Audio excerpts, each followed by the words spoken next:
Hello everyone, this is the second video of the past year JEE Mains and AIEEE questions on the topic of units and measurement. So we'll start with question in 2008. This is a question based on the idea of significant figures. So we have a body of mass 3.5 and 3 kg which is moving along the x-axis with a speed of 5 meter per second. So the magnitude of that velocity of the object is 5 meter per second. We need to find the magnitude of its momentum in terms of the final expressed value. So here, as we can see the options given, the four options are adjusted in terms of the significant figures. Now when we look at the measurement of momentum is expressed as mass times velocity, or momentum magnitude is given as the product of mass with the velocity magnitude. So here when we look at the expression for momentum, it will be the product of mass with velocity of the object. So it will be 3.513, the unit is in kilograms, multiplied by 5.00, the unit is in meters per second. So when we get the product value, the value will be coming as 17.565 kg meter per second. Now whenever we are trying to adjust the final derived value by using the concept of significant figure or the significant number analysis, first we need to arrive at the final value of the derived quantity. So here we are simply doing mass multiplied by the velocity. So the value we are getting is 17.565. Now the rule for the significant figure adjustment is, if you look at the mass over here as a value, the value is given as 3.513, and all the four digits in this are non-zero digits, which means the mass will have four significant digits, and the magnitude of the velocity is given as 5.00 meters per second. The zeros that come on the right side of the decimal place will be taken as significant, which means this would be having three significant figures. Now the rule for the significant figure analysis is, if we are multiplying two quantities or more quantities, or if we are dividing, then in that case the total final result will be having number of significant figures which is equal to least of all the given numbers. So here we have two numbers, one is about the mass and second is about the velocity. Mass has got four significant figures and velocity has got three significant figures. The momentum will be rounded off to three significant figures. So here when we are rounding it off, we have to round it off in such a way that we will be getting just three significant figures. So we have to follow the usual rounding off rules over here, and the final answer will be 17.6 kg meter per second, which has got three significant figures. Now we'll move on to the next question, which is coming 2010, and it's a more straightforward question on the significant figures. So we have three numbers given to us: 23.023, 0.0003, and 2.1 into 10 power minus 3. So these are the three numbers given to us, and we need to find the respective significant figures. Now getting into the solution, if you look at 23.023, now the first of the rules about the significant figures is all the non-zero digits will be significant, which means the 2, 3, 2 and another 3, all these four will be significant, and zeros which are in between two non-zero digits also will be significant, which means the zero sitting over here also will be significant. So the total number of significant digits will be 5. And coming to the second number given to us, which is 0.0003, all the zeros onto the left side of any non-zero number are not considered significant, which means the zeros over there are not significant. So the only significant digit in this is 3. So the number of significant digits will be equal to 1. Now the third number given to us is 2.1 into 10 power minus 3. So it is a number that has got a number part and then exponential part. Now as per the rules of significant figures, the exponential part will not be considered while we are counting the significant figures. We will only look at the number part, and the number part is 2.1. So both the digits in this are non-zero digits. So the number of significant figures will be 2. So the significant figures in the order that is given to us is 5, 1, 2, and the correct option is option A. Now we'll go to question that is coming 2012. This is a question on the error analysis. Now mostly when we look at the past year questions of JEE Mains or AIEEE, we'll see that most of the times the questions will come from the error analysis involving quantities having either a product relation or a division relation. So let us look at this question. Resistance of a given wire is obtained by measuring the current flowing in it and the voltage difference applied across it. If the percentage errors in the measurement of current and voltage difference are 3% each, which means the percentage error values are relatively lesser percentages, then the error in the value of resistance of the wire is. So we need to find, using this data, what is the error in the resistance value of the wire. So we'll get into the solution. If you look at the resistance, it is related to the current and voltage, as the R will be equal to V by I, where V represents the potential difference or the voltage difference and I is the current. So we are using the Ohm's law relation. Now we can also express it as V into I to the power of minus 1. If you look at the error relation for small values of errors, what we'll have is delta R by R, which is the relative error in the measurement of resistance, will be equal to delta V by V plus modulus of minus 1 into delta I by I. Now why we are considering the power with a modulus is because if we take the power to be as it is, then the errors would get subtracted, and in the error analysis we will see throughout, when we are calculating the maximum value of error, the errors will never get subtracted, they would only get added. Say for example, if you have a relation x is equal to a square b power minus 3 c power minus 1, like this we have, then the approximate relation for small values of the error will be delta x by x will be equal to 2 times delta a by a, then whatever the power will become the numerical coefficient, plus modulus of minus 3 times delta b by b plus modulus of minus 1 times delta c by c. So this is what we'll have in terms of the relation between the relative errors. Now when we multiply on either side with 100, what we'll end up having is delta R by R into 100, which is the percentage error in the resistance measurement, will be equal to delta V by V into 100 plus delta I by I into 100.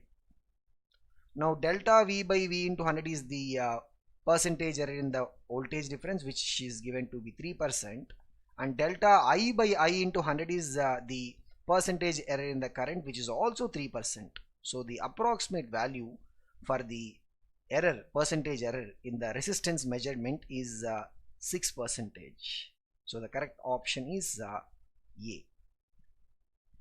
This is the question that has come in 2013, and this is the year where the format has been changed from previous mode, which is the AIEEE, into the JEE Mains.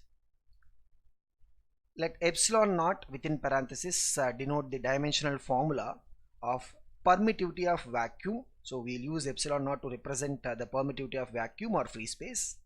If M represents mass, L represents length, T represents time, and A represents correct electricity, then basically we are asked to find what is the dimensional formula for epsilon naught. That's the question given to us.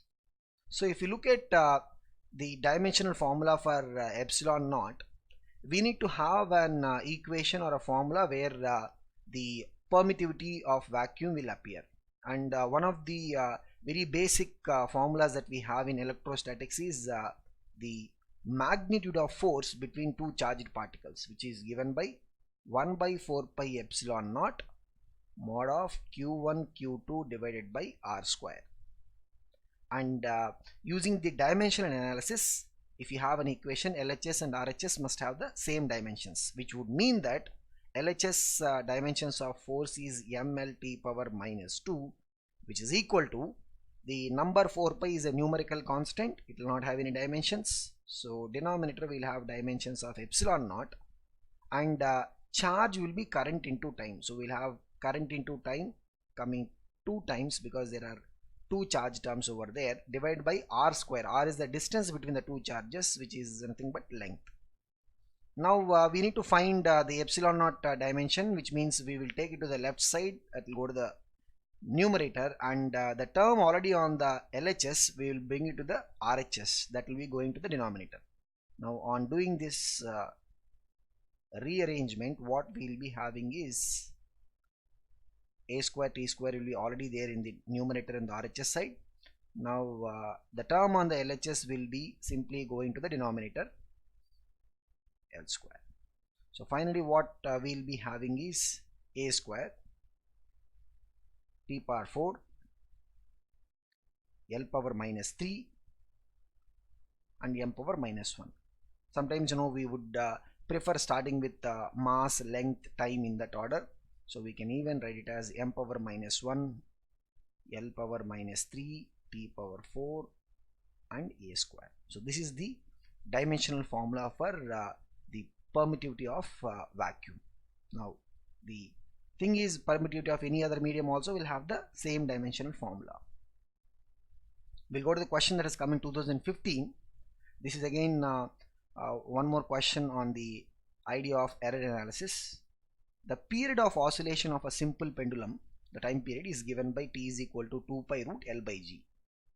The measured value of length is 20 centimeter, known to 1 mm accuracy. So 1 mm can be written as 0.1 centimeter. And the time for 100 oscillations of the pendulum, we are measuring the time to be 90 seconds using a wristwatch whose resolution is 1 second.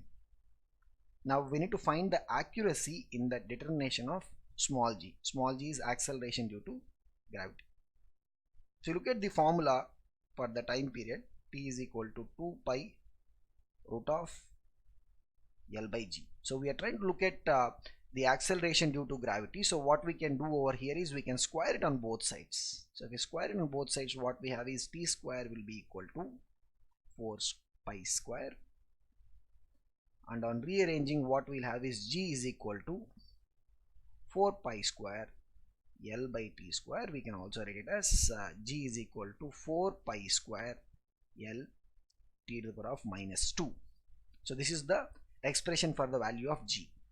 Now using the error analysis, what we will be able to comment over here is delta g by g into 100 will be equal to, so the percentage error in numerical constants will be 0, will be equal to delta L by L into 100 plus modulus of minus 2. So the power of any term will become the numerical quotient. When the power is negative, we will only take the modulus value into the delta t by t into 100. So this is what is the percentage error in the measurement of acceleration due to gravity, which will be equal to delta L by L into 100, which means it will be 0.1 centimeter divided by 20 centimeter into 100 plus 2 times modulus of minus 2 will be 2 times delta t 1 second by the total time for the 100 oscillations we are choosing is 90 seconds into 100. So what we are essentially having over here is so 0.1 into 100 will be 10 by 20 plus 200 by 90. So we'll see that it is 10 by 20 will be 0.5 and this will be 20 by 9. So we'll see that the total value will be coming approximate to 3%.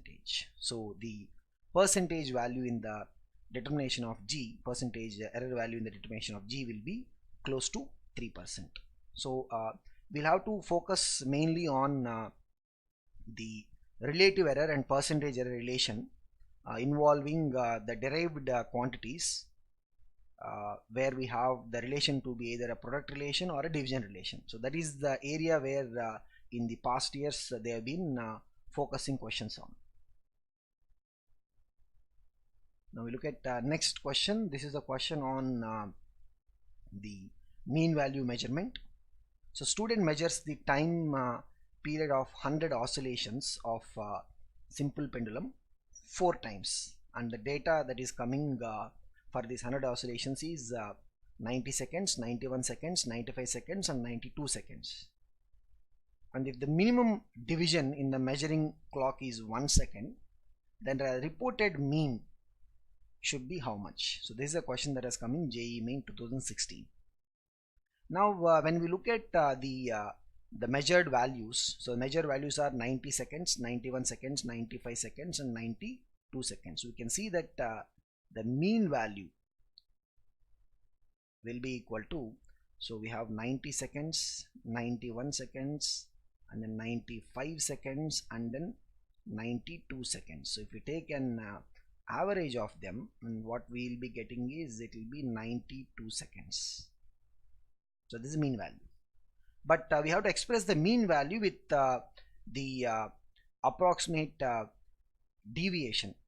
So when we look at the answer is option A, but we'll see how we are going to get there. So if you have the delta t, the error in the mean error, so to say, mean error will be equal to modulus of delta t1 plus modulus of delta t2 plus modulus of delta t3 plus modulus of delta t4 whole divided by 4. So first we found the mean value for the measurement, and now we are finding the mean value for the deviation. So delta t1 will be the deviation between the first data point 90 seconds and the mean value, which is 92 seconds. So it will be 2 seconds plus delta t2 will be the deviation between the second data point and the mean value, which will be 1 second. Delta t3 will be the deviation between the third data point and the mean, which is 3 seconds, and delta t4 is the deviation between the fourth data point and the mean, which is 0 seconds whole divided by 4. So what we have is 6 seconds by 4, and that will be 1.5 seconds. So what we have is the mean value of the measurement is 92 seconds and the mean deviation will be 1.5 seconds. So the correct option is option A, which is given as 92 plus or minus 1.5 seconds. So this is a question that is related to the mean value of the measurement.